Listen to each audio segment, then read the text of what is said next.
Hello నమస్తే అండి. ఈరోజు నేను గుమ్మడికాయ పులుసు పెడుతున్నామండి. నేను దాని ఇంగ్రీడియంట్స్ చెప్తాము. గుమ్మడికాయలు ముందు కడిగేసి మంచి ముక్కలు కడిగి పెట్టుకుని ముక్కలు కోసుకోవాలి. ఇలా ఇంత ముక్కలు కోసుకోవాలండి. ఉల్లిపాయ కోసుకోవాలి. ఇది చింతపండు పులుసు పిసికి పెట్టుకోవాలి. ఇది బెల్లము వేసుకోవాలి. దానిలో ఉప్పు కారం పసుపు వేసుకోవాలండి. ఇక తాలింపుకేమో ఇవి ఇది కరివేపాకు ఉల్లిపాయలు తిరగమూతకి ఇది ఎండుమిరపకాయలు మెంతులు కంపల్సరీ వేసుకోవాలండి. వేసుకుంటేనే దాని టేస్ట్ వస్తుంది. లేకపోతే గుమ్మడికాయ పులుసు అసలు టేస్టే రాదు. ఆవాలు జీలకర్ర ఇది మా అమ్మమ్మ వాళ్ళ పెట్టేవాళ్ళండి పులుసు.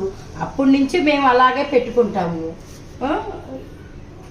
సరేనండి, ప్రాసెస్ చూపిస్తాను. ఫస్ట్ చింతపండు పులుసు పిసికి పెట్టుకున్నానండి.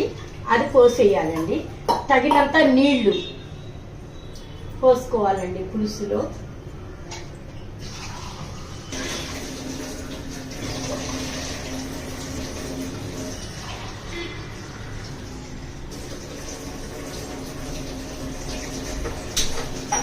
ఈ ముక్కలకి సరిపడా ఈ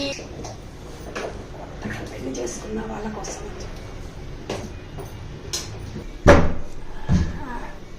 పులుసు పెట్టుకోవాలండి. బాగా మరిగేటప్పుడు మీకు చూపిస్తా. ఉప్పు కారము పసుపు వేయాలి. బెల్లం కూడా వేసేయాలి. కొంచెం ఒక పొంగు రాగానే బెల్లం ముక్క వేస్తే ముక్కలకి బట్టి తీపిదనం వస్తుందండి ఈ ముక్కలు. సరే నేను చూపిస్తానండి మళ్ళీ వేసేటప్పుడు. హలో, ఇప్పుడు చూడండి గుమ్మడికాయ పులుసు ఇలా పొంగులు రావాలండి.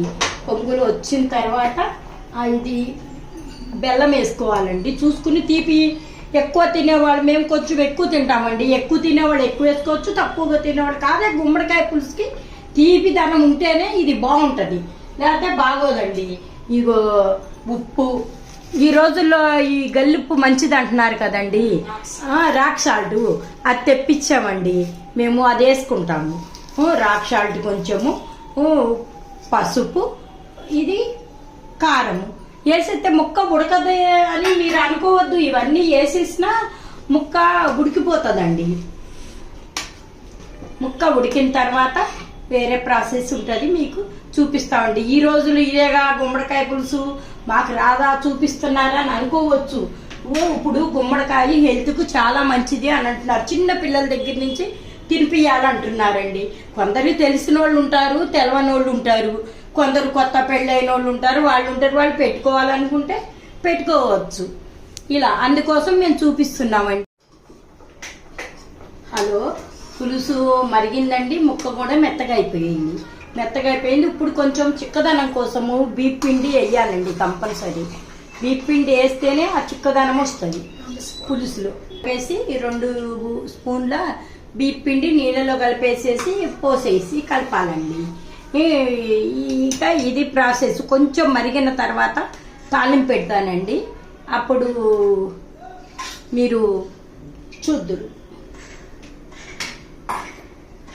రెడీ అయిపోయిందండి.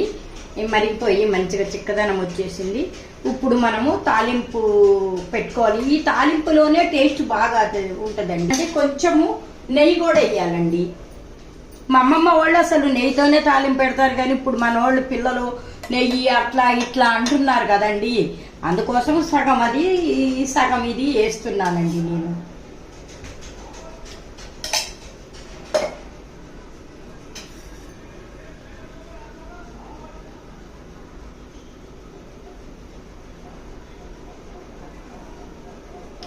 నూనె కాగుతుందండి.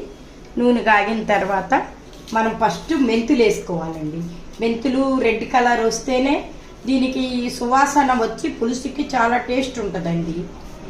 అందుకే ఫస్ట్ మనము మెంతులు వేసుకోవాలండి.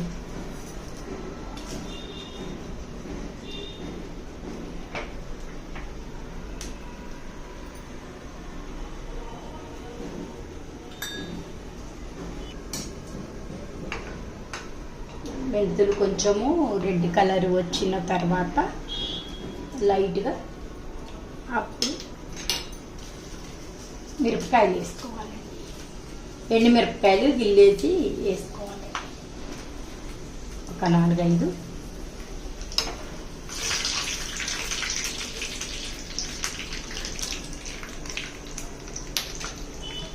తర్వాత కొన్ని ఆవాలు, జీలకర్ర వేసుకోండి. ఈ తాలింపులోనేనండి టేస్ట్ బాగా వస్తుంది పులుసు. కొంచెం మెంతిపొడి కూడా తాలింపులు వేసుకుంటే మంచి స్మెల్ వస్తుందని చిన్న చిటికెడు వేస్తున్నానండి. తర్వాత ఉల్లిపాయలు వేసుకోండి. ఈ రెడ్ కలర్ వస్తేనే పులుసులో బాగుంటుంది. కొంచెం సిమ్లో పెట్టుకుని వేసుకుంటే చాలా బాగుంటుందండి.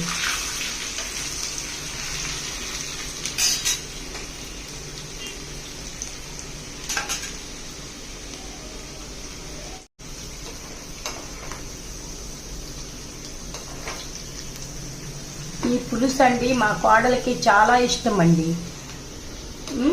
వాళ్ళది భువనగిరి అండి, అయినా కూడా తనకి ఈ పులుసు అంటే మా దగ్గరికి వచ్చాక తీపి తిన్నారు వాళ్ళు, అలవాటు అయిపోయిందండి.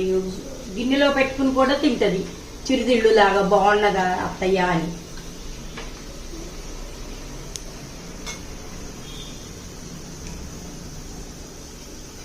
కరేపాకు కొంచెం వేసుకోవాలండి, ఇది కూడా వేయాలి.